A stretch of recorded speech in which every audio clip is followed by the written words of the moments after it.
જે આયર્નમેન સ્પર્ધા છે એ વર્લ્ડ વાઇડ સૌથી મોટું ઓર્ગેનાઇઝેશન છે. આ આયર્નમેનમાં મોબાઈલ ન રાખવા દે, કોઈ મ્યુઝિકનું ઇન્સ્ટ્રુમેન્ટ કાનમાં ન રાખવા દે. તો મેં તમારું ટાઈમિંગ ચેક કર્યું, અરાઉન્ડ 15 અવર્સ અને 40 મિનિટ્સની આસપાસ છે.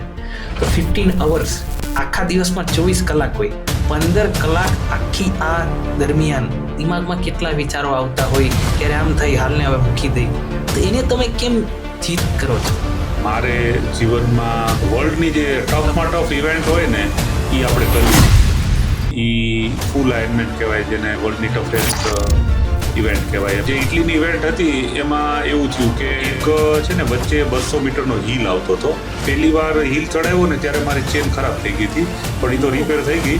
પણ બીજી વાર હિલ ચડાવ્યો ત્યારે ચેનમાં તો કંઈ પ્રશ્ન ન થયો, પણ ઉતરતી વખતે મારી ચેન તૂટી ગઈ.